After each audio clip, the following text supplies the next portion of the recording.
Everyone, welcome back to the online coaching. मैं हूं स्नेहा सिंह और आज की इस वीडियो में हम लोग पढ़ने वाले हैं यकृत यानी कि लीवर के बारे में।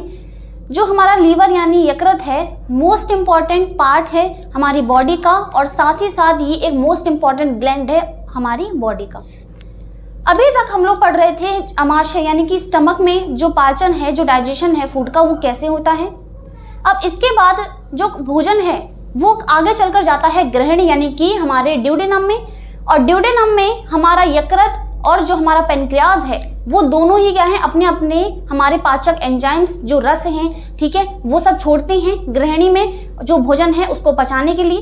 तो इसी प्रोसेस के बारे में आज के इस वीडियो में हम लोग पढ़ेंगे, ठीक है। तो आज का जो हमारा टॉपिक है वो है यकृत। अब यहाँ पर जो डायग्राम है इसमें तीनों पार्ट्स को मैंने यहाँ पर शो किया गया है। अभी तक हम लोगों ने देखा था कि आमाशय में भोजन जो है उसका जो पाइलोरिक भाग है, सबसे लास्ट वाला भाग जो था उसमें पाचन हो रहा था। अब उसके बाद जो खाना है वो हमारा जाता है ग्रहणी में, ठीक। जैसे कि हम अगर बात करें तो ये हमारा आमाशय था, ये क्या है आमाशय है। अब आमाशय में यानी कि जो पाइलोरिक भाग होता है वहां पर एक कपाट होता है या फिर हम बोल सकते हैं वहां पर एक गेट होता है, ठीक है, एक दरवाजा होता है जिसको हम लोग पाइलोरिक कपाट बोलते हैं या फिर हम जिसे बोलते हैं पाइलोरिक वाल्व।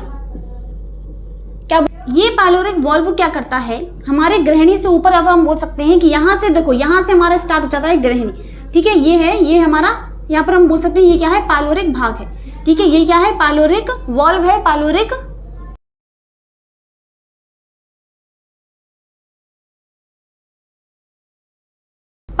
वाल्व है। अब इस पाइलोरिक वाल्व से जो आमाशय के पाइलोरिक भाग में जो भी भोजन है, ठीक है, वो कहाँ जाता है हमारे ग्रहणी में जाता है। तो ये क्या है ग्रहणी है, ग्रहणी यानी कि ड्यूडेनम। कहाँ जाता है ग्रहणी यानी कि ड्यूडेनम में। देखो मैंने क्या बोला, मैंने ये बोला है कि अभी तक हम लोग पढ़ रहे थे कि आमाशय में पाचन हो रहा था। आमाशय में 3 भाग थे, ठीक है। सबसे लास्ट वाला जो भाग था वो था पाइलोरिक भाग या फिर पाइलोरिक रीजन। पाइलोरिक रीजन के एंड पर एक कपाट होता है या फिर हम बोल सकते हैं एक दरवाजा होता है, जैसे हम लोग क्या बोलते हैं पाइलोरिक वाल्व या फिर पाइलोरिक कपाट बोल सकते हैं, ठीक है। अब ये पाइलोरिक वाल्व क्या करता है, इसके एक दरवाजा टाइप का होता है जिसमें से आमाशय के पाइलोरिक भाग से भोजन जो है वो कहाँ जाता है ग्रहणी यानी कि ड्यूडेनम में। एक यहाँ पर चीज होती है कि जब तक हम जैसे कि वॉमिटिंग की बात करें कि जो वॉमिटिंग होती है, वॉमिटिंग तब तक हो सकती है कि जब तक भोजन जो है हमारे पेट में है, ठीक है, पेट में है। जब तक पेट में है खाना तब तक हम वॉमिटिंग कर सकते हैं, लेकिन उसके बाद जब हमारा खाना ग्रहणी में चल जाता है तब उसके बाद हम जो है वॉमिटिंग नहीं कर सकते, यानी कि उल्टी नहीं कर सकते। बात समझ में आई, क्योंकि उसके बाद इनकी जो पाइलोरिक वाल्व है वो खाने को भोजन है, ठीक है, वो उसे आमाशय से ग्रहणी में तो आने देता है लेकिन ग्रहणी से वापस आमाशय में नहीं जाने देता, ठीक है। तो इसलिए यहाँ पर हम इस चीज को अंदाजा लगा सकते हैं कि जो वॉमिटिंग है वो जब आमाशय में खाना रहेगा तब तक हम कर सकते हैं, ठीक है। अब यहाँ पर जो खाना बचता है या फिर हम बोल सकते हैं कि आमाशय के बाद, आमाशय में पचने के बाद भोजन जो है वो लेग के जैसा हो जाता है। यहाँ पर जो भोजन है वो भूरे रंग का हो जाता है और इसे हम क्या बोलते हैं, इसे हम बोलते हैं कायम। क्या बोलते हैं, कायम बोलते हैं, ठीक है। क्या बोलते हैं, कायम कहते हैं। तो यहाँ पर जब एग्जाम में वो क्वेश्चन पूछेगा कि कायम क्या है तो हम बोल सकते हैं कि आमाशय में पचे हुए भोजन को ही हम क्या बोलते हैं, कायम बोलते हैं। और इसका जो रंग है वो कैसा होता है, भूरा होता है, ठीक है, भूरे रंग का ये। तो यहाँ तक खाना जो है वो पच जाता है। अब ग्रहणी में क्या है, देखो खाना जो है आमाशय के बाद ग्रहणी में पचता है। ग्रहणी में यकृत और जो पेनक्रियाज है यानी कि जो अग्न्याशय है वो दोनों ही अपने अपने एंजाइम्स या फिर हमारे जो डाइजेस्टिव जूस होते हैं उनको छोड़ते हैं, किसमें, हमारे ग्रहणी यानी कि ड्यूडेनम में। तो यकृत और अग्न्याशय क्या करते हैं, उनका काम है सिर्फ और सिर्फ खाने को पचाने के लिए जो भी जूस वगैरह जो एंजाइम्स होंगे उनको देना। किसको देती है वो, हमारे जो ग्रहणी है उसमें, क्योंकि भोजन जो है वो आमाशय से किस में आ जाता है, ग्रहणी में आ जाता है। मान लीजिए ये भोजन है, ठीक है, तो यहाँ पर जो है भोजन आ जाता है ग्रहणी में, ठीक है। और यहाँ से जो यकृत है वो अपना पित्तरस छोड़ेगा, यहाँ से अग्न्याशय अपना अग्न्याशय रस छोड़ेगा और जो कि हमारे ग्रहणी में उपस्थित भोजन को क्या कर देंगे, पचा देंगे, ठीक है। क्योंकि अब यहाँ पर हम लोग दोनों यकृत के बारे में समझेंगे, ठीक है, हम लोगों को पेनक्रियास के बारे में समझना है। तो ये जो भाग है ये हमारा क्या है, यकृत है, ये है यकृत, ठीक है। और ये हमारा क्या है, पत्ती जैसी जो स्ट्रक्चर होती है वो हमारा क्या है, अग्न्याशय है। ठीक है, क्या है, अग्न्याशय है, यानी कि पेंक्रियाज है। ओके, तो अभी हम लोग समझ लेते हैं यकृत के बारे में। अब हम अपना टॉपिक स्टार्ट कर लेते हैं जो कि है यकृत।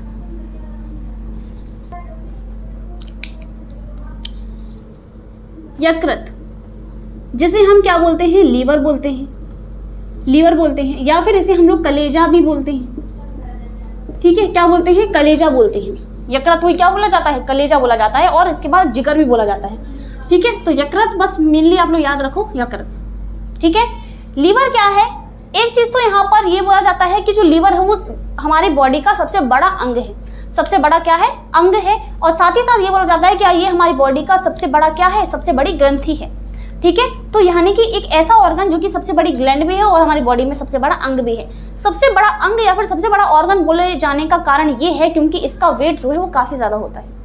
ठीक है, अगर हम इसका औसत या फिर एवरेज की बात करें तो इसका एवरेज अगर हम निकालें तो यानी कि ये हमारा होता है 1.5 किलो का, लगभग 1.5 किलो इसका क्या होता है, वेट होता है। औसत की बात करें, क्योंकि मेल और फीमेल यानी कि लड़का और लड़की में दोनों में इसका जो वेट है, वयस्क की हम बात कर रहे हैं, तो उसमें वेट जो है वो अलग अलग होता है।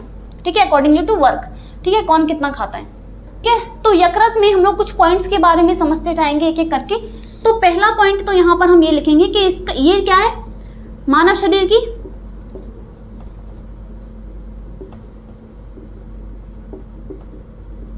सबसे बड़ी ग्रंथि है, हम सबसे बड़ा अंग, अर्थात सबसे बड़ी ग्रंथि है, ग्लैंड है। ठीक है, और देखो अच्छा, ये जो हमारा यकृत है पित्तरस का निर्माण करता है। इसमें कोई भी एंजाइम नहीं बनता है, फिर भी ये हमारे पाचन में महत्वपूर्ण भूमिका जो है वो निभाता है। ठीक है, कोई भी एंजाइम हमारे यकृत में नहीं बनता, इसमें सिर्फ और सिर्फ पित्तरस का निर्माण होगा। ठीक है, तो मानव शरीर का सबसे बड़ा अंग है। अगर हम इसके बाहर की बात करें या फिर हम पहले कर दें कि ये लोकेटेड कहाँ पे होता है, ये कहाँ पर उपस्थित होता है, तो इसकी उपस्थिति की बात करें, उपस्थिति तो ये हमारा होता है उदर गुहा में, डायाफ्राम के नीचे। अब ये क्या चीज है, काफी लोगों को कंफ्यूजन होती है कि उदर गुहा में, डायाफ्राम के नीचे, ये दोनों चीजें क्या है, क्योंकि ये अभी तक हमारे जिक्र से बाहर हैं। ठीक है, डायाफ्राम या फिर हम बोल सकते हैं उदर गुहा क्या होती है। उदर गुहा देखो, हमारी जो बॉडी है वो कई सारी कैविटीज में डिवाइड होती है। इसको हम लोग बोलते हैं एब्डोमिनल कैविटी, एब्डोमिनल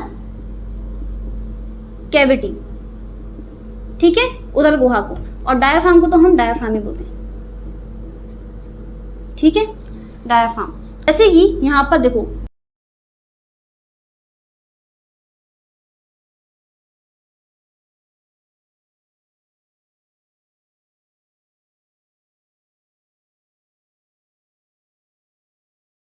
जैसे कि ये एक ह्यूमन बॉडी है। ठीक है, तो इस वाले रीजन को अलग बोलेंगे, इस वाले रीजन को एक पार्ट में डिवाइड कर दिया, इसको अलग डिवाइड कर दिया। ठीक है, और इसको अलग डिवाइड कर दिया, तो ये मान लीजिए ये हमारा क्या है, उदर गुहा है, उदर गुहा है। तो उदर गुहा में काफी सारी चीजें आ गई, या फिर इतना डिवाइड कर दिया, तो उदर गुहा में हमारी कई सारी चीजें आ गई, जैसे कि हमारा अमाशय आ गया, ठीक है, यकृत आ गया, अग्न्याशय आ गया। तो ये सब पार्ट जो है हमारे उदर गुहा में आते हैं। इसके बाद नीचे के जो पार्ट्स होते हैं फिर उनको हम लोग अलग डिवाइड कर देते हैं। तो ये हमारा उदर गुहा को समझ लीजिए, यानी कि हमारे जो चेस्ट के नीचे का जितना भी पार्ट है और हमारे जो पैर या फिर हम बोल सकते हैं कि हमारे एनस से ऊपर तक का जितना भी भाग है उसको हम लोग उदर गुहा बोल सकते हैं। बात समझ में आई। तो उदर गुहा में डायफ्राम के नीचे, डायफ्राम जो होता है हमारे फेफड़ों में, फेफड़ों के नीचे, ठीक है, यानी कि हम बोल सकते हैं कि ये हमारा डायफ्राम होता है। ठीक है, मान लो ये हमारे क्या है, फेफड़े हैं।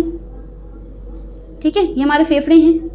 और हम लोगों ने देखो समझा भी था कि जब हम लोगों ने ग्रास नली के बारे में पढ़ा था, याद करो जब हम लोग ग्रास नली के बारे में पढ़ रहे थे तो वहां पर एक पॉइंट आया था, या वहां पर एक लाइन आई थी कि जो हमारी ग्रास नली है वो क्या करती है, डायफ्राम को भेदते हुए प्रवेश करती है अमाशय। इतने का मतलब ये है कि ये हमारा क्या है, डायफ्राम है, ये हमारे फेफड़े हैं, ठीक है, ये ऊपर का माउथ वगैरह है, ये हमारी ग्रास नली है। तो ग्रास नली जो है इसी डायफ्राम को भेद करके अमाशय में जाती थी।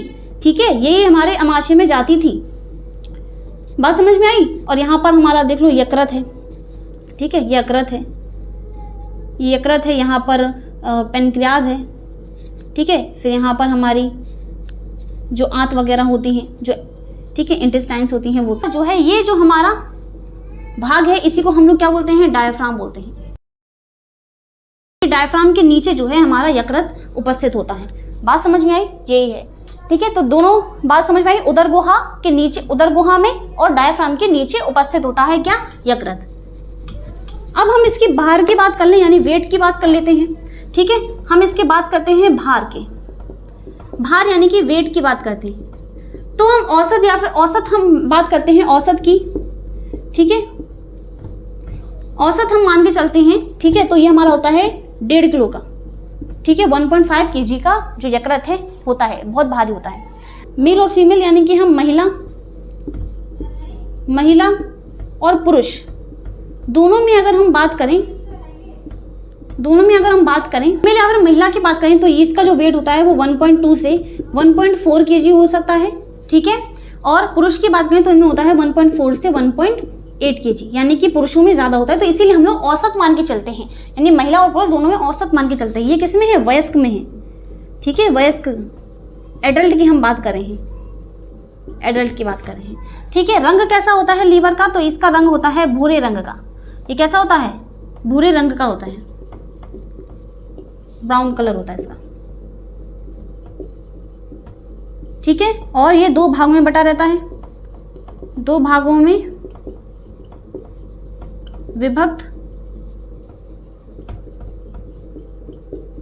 ठीक है, 2 भाग होते हैं इसके, ऐसे मान के चल सकते हैं हम। ठीक है, ऐसे कैसा होता है, कैसा होता है, 2 भाग में विभक्त होता है, या फिर हम बोल सकते हैं कि कैसा होता है, द्विपालित होता है, द्विपालित। ठीक है, द्विपालित यानी कि बायलोब्ड होता है, बायलोब्ड होता है। अब यहाँ से अगर मैं देखूं, इस तरह से अगर मैं खड़ी हुई हूँ, अगर आप लोग देख रहे हो इस लीवर को, इस लीवर के डायग्राम को, तो आप बोलोगे कि आपका जो है ये राइट है और ये लेफ्ट है, लेकिन आपको मेरी दृष्टि से देखना है। ठीक है, तो अगर मैं यहाँ पर बात करूँ तो ये मेरा राइट है और ये लेफ्ट है, तो आपको इसी तरीके से देखना है कि ये जो है हमारा राइट और ये क्या है, लेफ्ट वाला पार्ट है। ठीक है, तो हमारा जो यकृत है वो कैसा है, द्विपालित है, यानी कि 2 पालियां हैं, इसमें 2 लोब हैं। ठीक है, ये वाला मैंने बताया कि ये राइट लोब हो गया। ठीक है, और ये वाला हमारा कैसा है, लेफ्ट लोब है। ठीक है, तो राइट और लेफ्ट लोब में क्या होता है, जो राइट लोब होता है, जो हमारा दाईं पाली है, यहाँ पर जो दायां वाला लोब होता है, या फिर हम बोल सकते हैं कि जो दाईं पाली होती है वो हमारे बाईं पाली से बड़ी होती है। ठीक है, जो दाईं पाली होती है वो हमारी बाईं पाली से कैसी होती है, बड़ी होती है। ठीक है, ये दाईं पाली है, दाईं पाली, और ये लेफ्ट यानी कि बाईं पाली। ठीक है, लेफ्ट लोब है। ठीक है, राइट लोब और ये लेफ्ट लोब। ओके, अब सबसे इंपॉर्टेंट चीज जो यकृत होता है, इसके पास होती है बहुत ज्यादा पावर रीजनरेट करने की।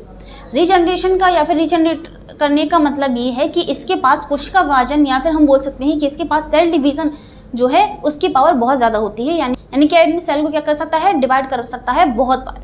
ठीक है, तो इसके बाद यानी कि हम बोल सकते हैं, ठीक है, कि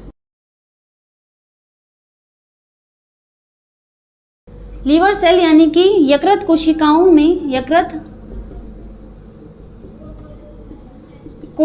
में विभाजन क्षमता कई ज़्यादा होती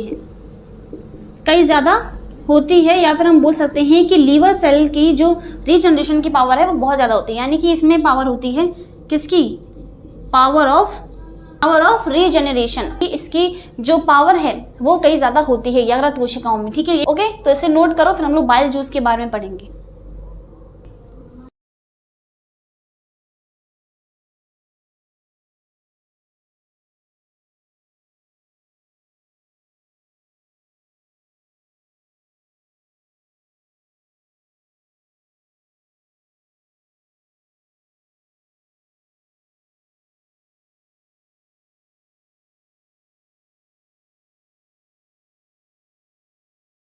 पहला पॉइंट तो कि यकृत में बनने वाला जूस, यकृत में बनने वाला जूस या फिर रस पित्त रस कहलाता है। ठीक है, तो पित्त रस कहाँ बनता है, पित्त रस बनता है यकृत में। ठीक है, पित्त रस बनता है यकृत में। दूसरा पॉइंट यह है वसा के बड़े अणुओं को छोटे छोटे अणुओं में तोड़ देता है, ठीक है, तोड़ देता है, और जिसे हम, इसी के अलावा क्या कहते हैं, जिसे हम पाइसीकरण यानी कि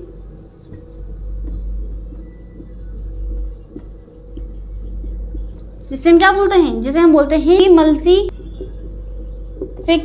क्या बोलते हैं, इसे हम बोलते हैं इमल्सिफिकेशन कहते हैं। बात समझ में आई? तो यानी कि यकृत में बनने वाला जो जूस होता है, जो रस होता है, उसे हम पित्त रस कहते हैं, यानी कि बाइल जूस बोलते हैं। जो बाइल जूस है ये क्या करता है, इसका काम क्या होता है, ये हमारे जो वसा का पाचन जो है सबसे पहले हुआ था हमारे माउथ में, जो हमारी लार ग्रंथियां थी उनके द्वारा, ठीक है, उनके द्वारा जो भी एंजाइम्स थे उन्होंने वसा का पाचन किया था, यानी स्टार्च जो लिपिड होता है, ठीक है, उसका पाचन किया था, ठीक है। जो भी रोटी वगैरह हम खाते हैं तो उसका पाचन या फिर वसा का पाचन जो है वो कहाँ पे हुआ था सबसे पहले, वो हुआ था हमारे माउथ में, या फिर हम बोल सकते हैं कि वो हमारी जो लार ग्रंथियां थी उनके द्वारा हुआ था, मुंह में हुआ था। तो वहां पर जो पाचन था वो आंशिक रूप से हुआ था, बट यहाँ पर पूरी तरीके से पाचन अब कहाँ पे होगा, ग्रहणी में होगा, बाइल जूस के द्वारा, ठीक है। तो बाइल जूस क्या करेगा, वसा का पाचन करेगा, और वसा के बड़े बड़े अणुओं को, जो बड़ा अणु होगा उससे बड़े बड़े अणु होंगे, उनको वो बहुत छोटे छोटे अणुओं में तोड़ देगा, और जिसे हम लोग पाइसीकरण बोलते हैं। पाइसीकरण का मतलब होता है बड़े बड़े अणुओं को छोटे छोटे अणुओं में, टुकड़ों में तोड़ देना ही पाइसीकरण कहलाता है, ठीक है। तो यही हमारी क्रिया पाइसीकरण यानी कि इमल्सिफिकेशन कहलाती है। बात समझ में आई? तो अब पित्तरस जो है, इसमें क्या होते हैं, पित्त वर्णक होते हैं। कौन कौन से? दो पित्त वर्णक होते हैं, एक तो पीला यानी कि येलो, और एक होता है ग्रीन यानी कि हरा, ठीक है, यानी कि ग्रीन। तो इन्हीं पित्त वर्णों के कारण जो पित्तरस है वो पीले रंग का होता है या फिर हरे रंग का होता है। इसी प्रकृति कैसी होती है, जो पित्तरस है, प्रकृति की अगर हम बात करें, इसका नेचर कैसा होता है, इसका नेचर होता है क्षारीय, यानी कि जो पित्तरस है वो कैसा होता है, क्षारीय होता है, ठीक है, कैसा होता है, क्षारीय होता है। जबकि हम लोगों ने अमाशय में पढ़ा था, भोजन जो जब तक अमाशय में था, तो अमाशय में जो भी एंजाइम थे उन्होंने क्या किया था, भोजन को अम्लीय बना दिया था। लेकिन अब हम लोग को फिर क्या क्षार में कन्वर्ट करते हैं, तो ये क्षार में कन्वर्ट कौन करता है, पित्तरस करता है। तो वो क्या करता है, भोजन या फिर कायम जो होता है, अभी हम कायम बोलेंगे, भोजन नहीं बोलेंगे, क्योंकि अमाशय में जो भोजन बचा हुआ है उसको हमने क्या बोला है, कायम बोला है। तो ये कायम को क्या कर देता है, उसको क्या कर देता है, क्षारीय बना देता है, अम्लीय से क्षारीय बना देता है, ठीक है। तो इसकी प्रकृति क्षारीय होती है। इसको नोट करो, फिर हम लोग आगे चलते हैं बाइल जूस के बारे में, और भी पॉइंट्स के बारे में हम लोग पढ़ेंगे, ठीक है।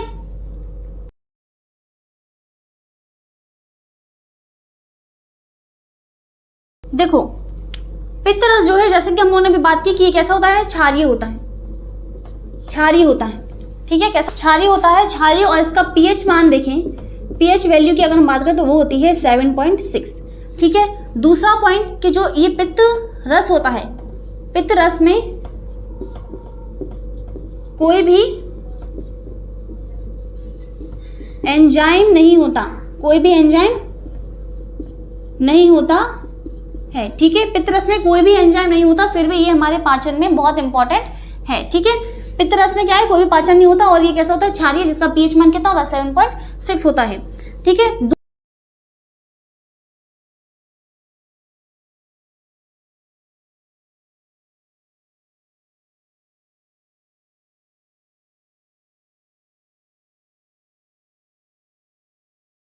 करती है, पित्तरस का स्त्रावण करती है, स्त्रावण करती है किसका, पित्तरस का।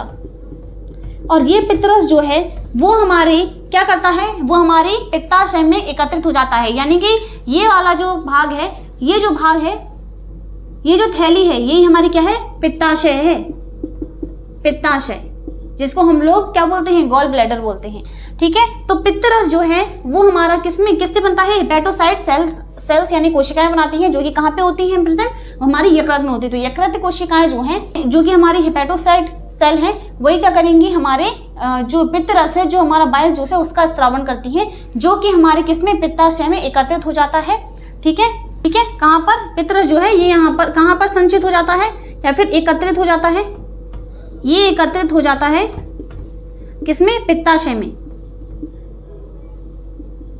पित्ताशय में, यानी कि जिसको हम बोलते हैं गॉल ब्लैडर। गॉल ब्लैडर समझ में? यानी कि मैंने बोला है कि पित्त रस जो है वो कैसा क्षारीय होता है। पित्त रस में कोई भी एंजाइम नहीं होता, कोई भी एंजाइम नहीं होता है, ठीक है। इसके पास हमारे यकृत में क्या होती है, हेपेटोसाइट सेल होती है, हेपेटोसाइट कोशिकाएं होती हैं जो ये क्या करती हैं, पित्त रस का स्त्रावन करती है। पित्त रस स्त्रावित कहाँ पर होता है, इकट्ठे होता है, जो कि कहाँ पर, पित्ताशय में एकत्रित हो जाता है। पित्ताशय एक थैली है, पित्ताशय क्या है, एक थैली है जो कि हमारे यानी कि जो हमारा यकृत है, यकृत का जो हमारा दाईं पाली होती है यानी कि जो हमारी राइट लोब है उससे जुड़ा रहता है, उससे लटका रहता है। तो पित्ताशय जिसमें बाइल जूस है, इससे बाइल यानी कि जो पित्त है वो हमारी पित्त वाहिनियों से होता हुआ ग्रहणी में जाकर के मिल जाता है, जहां पर उसे भोजन में क्या होना, मिक्स होना है। इससे पित्त यानी कि बाइल, जो बाइल जूस है पित्त वाहिनियों से होकर, पित्त वाहिनी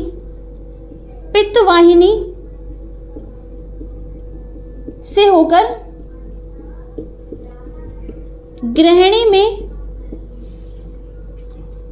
प्रवेश कर जाता है, ठीक है, प्रवेश कर जाता है। ओके, तो ये हमारा क्या है, पित्ताशय है। और पित्ताशय से यहाँ पर ये ट्यूब दिख रही है, ये नली दिख रही है, ये डक्ट है, ठीक है। तो ये इस नली के द्वारा ही, ये हमसे देखो, ये हमारे पैनक्रियाज से एक डक्ट निकली हुई है और यहाँ से हमारा अग्न्याशय रस है वो भी पित्ताशय में, वो भी हमारे जो ग्रहणी है उसमें मिक्स उसमें उपस्थित खाने में या जो भोजन है उससे मिक्स हो जाता है, उसे पचाने के लिए वसा का पाचन करता है। इसको नोट करो, हम लोग इसके संगठन के बारे में और समझ लेते हैं कि रस में क्या क्या होता है, ठीक है, इसे नोट करो।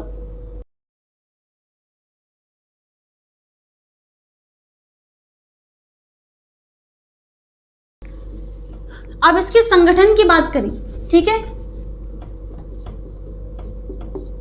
पित्त रस का संगठन, क्या क्या चीजें होती हैं इसमें, पित्त रस में। पित्त रस के संगठन की बात करें तो इसमें 92% क्या होता है, जल होता है, यानी कि वाटर, ठीक है। 6% इसमें होते हैं पित्त लवण, क्या होते हैं, पित्त लवण होते हैं, ठीक है, यानी कि बाइल सॉल्ट होते हैं, बाइल सॉल्ट्स होते हैं। जैसे कि एग्जांपल की बात करूं तो जैसे कि हमारा सोडियम बाइकार्बोनेट हो गया, ठीक है, सोडियम बाइकार्बोनेट हो गया। और 0.3% जो है इसमें पित्त वर्णक होते हैं, क्या होते हैं, पित्त वर्णक होते हैं, जैसे कि जो पीला और हरा रंग के इसमें वर्णक होते हैं, है ना। 0.3% इसमें क्या होता है, कोलेस्ट्रॉल होता है, और कोलेस्ट्रॉल होता है। ओके, तो ये इसके संगठन हो गए। तो पित्त रस के बारे में और यकृत के बारे में आज की इस वीडियो में हम लोगों ने देख लिया, ठीक है, कि पित्त रस क्या करता है, वसा का पाचन करता है। तो वसा का अभी आंशिक पाचन जो है वो कहाँ पे हुआ था, हमारे माउथ में होता है, मुख गुहिका में हुआ था, जहां पर जो लार ग्रंथियां हैं उनके द्वारा लार में एंजाइम से जिन्होंने हमारे स्टार्च या फिर हम बोल सकते हैं लिपिड का पाचन किया था। ओके, तो इसके यकृत के जो कार्य हैं और इसके अलावा जो अग्नाशय है यानी कि हमारा जो पैनक्रियाज है उसके बारे में हम नेक्स्ट वीडियो में डिस्कस करेंगे। उम्मीद करती हूँ कि आज की इस वीडियो में आप लोग को हर चीज़ समझ में आई होगी, ठीक है, पसंद आई होगी। मिलते हैं अगली वीडियो में अगले टॉपिक के साथ, तब तक के लिए bye bye, take care, thank you so much.